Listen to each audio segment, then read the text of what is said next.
What's up, SNA fans? This is Super Ninja Austin back here with another video. And man, what a tremendous NXT episode. And yeah, this NXT show was good, like from start to finish. And they were continuing to, or not continuing, more like they started the women's North American Championship qualifier match. To see who's going to be qualified in the women's ladder match to be determined to become the new NXT Women's North American Championship. And we're gonna start off with on the NXT review video on May 14th, I believe, 2024, with Noam Dar getting attacked from behind. This is a huge mystery. I'm wondering who could have possibly did it. Could it be Trick Williams? Could it be somebody else? And then this is where we got the rest of the metaphor, most specifically Oral Menza and Jakar Jackson was like, it must be Trick Williams, and this is where Last Judgment was denying. It's like, no, that's not Trick Williams.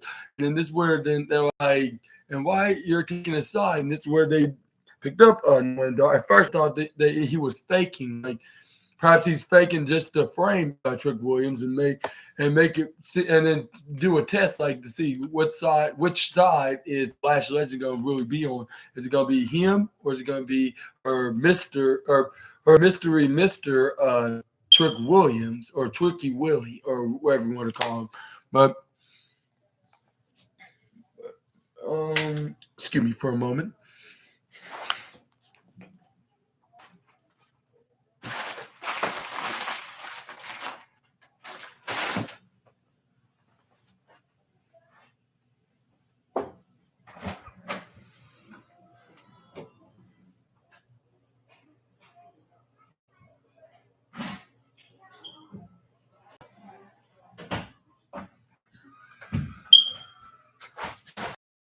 Anyways, back to the review video. Like I was thinking to myself, like, and Noam Dar faking to see to do a test, like to see which side that she's gonna take, Trick Williams or the metaphor. And but it did, but that was not the case, considering when we figured out who was his attacker at the end of the show, and no, it wasn't Trick Williams. But we're gonna tell you exactly. I'm not weird. It's just me here. So I'm going to say I am going to be the one that's going to tell you guys.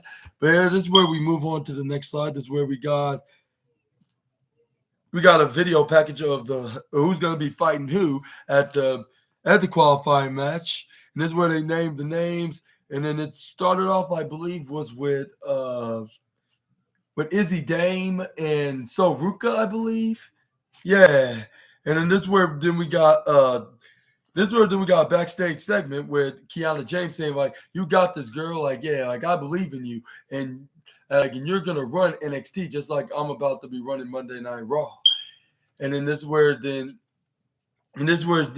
what's her name? Thank her, Izzy Dame. And then this is where there's like, and once you win this round, like, drinks are going to be on me next week, and we're going to celebrate this win for a start until you get to the second round. I mean until you go to what's called at Battlegrounds in Las Vegas at the UFC Apex Center, in this ladder match. Is where she got ready for the match, and unfortunately, she had all this inspiring work. She's been told this inspiring stuff from Kiana James. She's gonna be successful just like her mentor. All that ended up in vain, and you're gonna see exactly you're gonna see exactly what I mean by saying that. But anyways, let's start off with this. Start off with Ruka going at Izzy Dame's head, I believe, going for like a headlock or something like that. Or was it? No, it was. Yeah, I think it was. No, I'm right. Yeah, he had. But this is where Izzy Dane then tried to counter it and then go for arm drag. This is where then. But this is where So Ruka then rolled and then flipped right back up.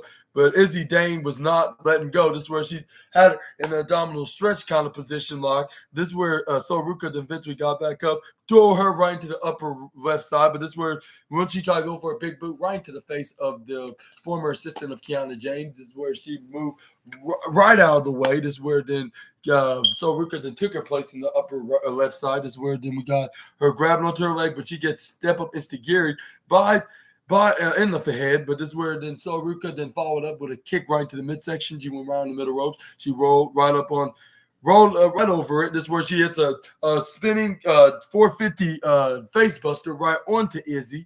This is where then she went right to the left corner of the apron. This is where then she put her hand right onto the apron, started handstanding when Izzy then tried to close on her legs and trip her over, and like if her arms were like a rolling, what's that? A rolling lamp pole, I guess you could say. But this is where Soruka, saw it coming, put her hands right onto the apron, and then put her legs right up so she won't be tripped over. This is where she swift kicks her right into the face onto what's her name, Izzy Dame. This is where then she go for a moonsault right onto her.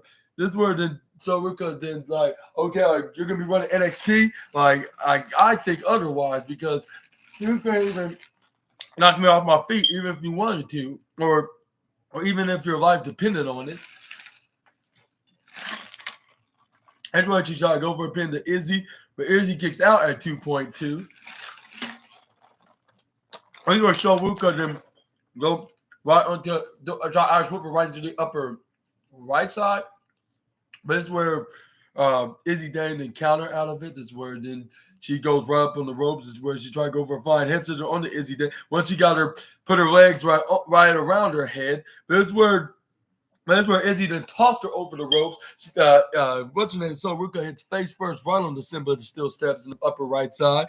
And I was like, man, like, like, hoping she didn't hit too hard because she could easily be damaged. Hopefully she didn't legitimately get hurt because, getting hit in the face with steel steps could keep you out for quite some time, like for months. Like, it's worse than having like a back or triceps or even an ankle or knee injury or even an elbow injury. Yeah, like that's just as worse as that. But this is where the Izzy Dane tossed her right onto Alan the announce table afterwards, sending her back first. This is where then she throw her right back inside the ring, try to go for a pin, but she only got a 2.2 count once again. This is where it was her. But anyway, this is where then we got Izzy Dane to toss Soruka's back right into the announce table to the point like both Booker and Big Joseph's monitors were going on and off. And I was like, wow, like she did some double damages on the announce table because how can they can see this little computer screen to see what the action is in action, but some might say well, they can see it right up in the ring, but there's some little details that they do not want to miss, like that's in the ring on what move that they're doing, like in the square circle, like that they can barely see up there, like when they're in the side, but when they can see on the camera, that's showing them right into their faces and stuff. But anyway, this is where we got Izzy Dane to try to go for a headlock right onto Soruka. Soruka counter out of it. Like this is where she threw her right into the bottom right corner side. This is where she did a cartwheel elbow strike, but this is where she tried to go for her rolling back flip DDT maneuver. But this is where then she got flipped out of it. This is where then we got Izzy Dane throws Soruka right into the right side. This is where she tried to boot her right face, but Soruka dodges out of the way. This is where then she hit her with a double axe handle attack. This is where she hits her with a second one. This is where she hit the springboard crossbody, I guess you could say. This is where she rolled, and this is where she twist Izzy Dane's arm. This is where then she picks her up, slams her back first right onto the canvas. This is where she hits a standing moonsault following that up. This is where we got Soruka to go for the cover, but this is where we got a kick out at 2.1. I was like, wow, like that's And that's just an inch of a second. After that inch of a second,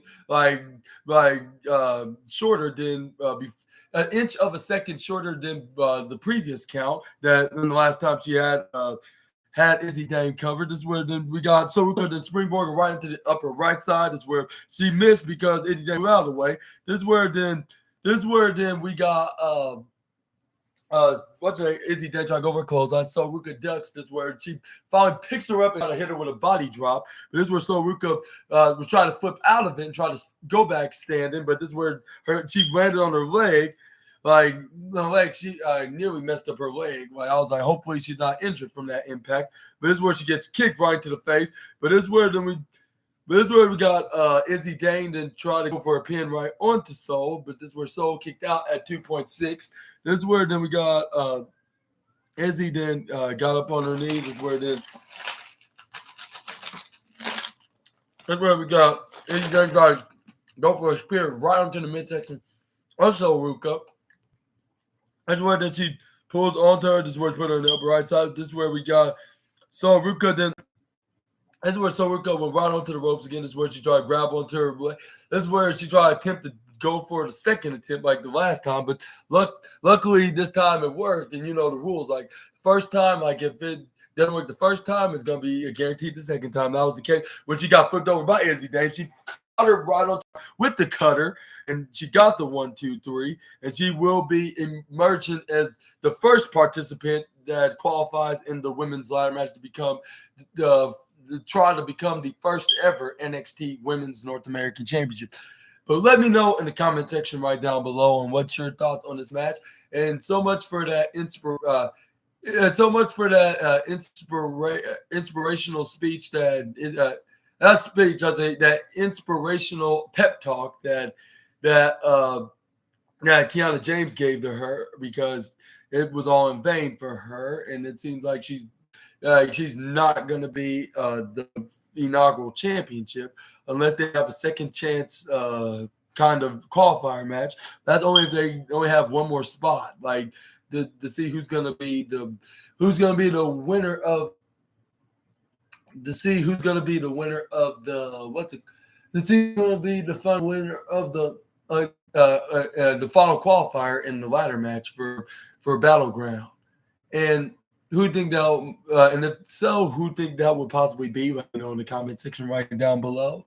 But also, what was the point of her getting ready to try to think she's gonna be in charge of NXT, only to be the first ever sacrificial lamb in the qualifier match to just to put over Sol Ruka. And it's not against the young star. It's just that what was the point of making it look like that she could possibly be a future champion if she's not going to be even in the match? If she's not even in the match. But I guess that's like WWE trying to do a twist, like where you expect the unexpected. Well, but at the same time, I did kind of assume that Sol Ruka was going to win because she's like one of the favorites that could win.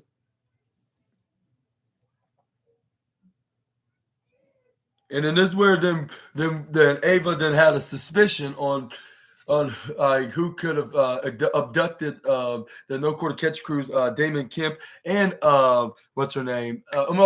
Damon Kemp and Miles Bourne. And then this is where he thought well, where are they? Like that, at first she was like, I bet y'all wondering why I asked you to be in the office. Miles Bourne and Damon, we haven't seen Miles Bourne and Kemp since last week. And the last time we saw them, they were around you guys. And we're wondering, did you don't happen to run into them and you don't happen to know where are they? And then this is where then they're like are you and this is where the D'Angelo family was not stupid. They're like, are you accusing us of something? And this is where they're like, well, where are they? And this is where they're like, we don't know. Like they just went wherever they wanted to go. And she was like, and then this is where Tony D'Angelo's like, okay, like I know you're stressed and depressed, and sometimes it's getting a little bit. You're working real hard, you're really gonna be, and you're oh yeah, before I get into that, this is where like, and this is where Ava was like, if you cannot find them, then I'm your championship match. I could get your match canceled, and this is where Tony D'Angelo's like, are you gonna be threatening to do that? Like you're gonna try to cancel my match against Charlie Dempsey for the Heritage Cup Championship, and then this is where. And then this is where Ava's like, I might. And then this is where Adriana Rizzo was like, whoa, she cannot be doing that because it's already been advertised.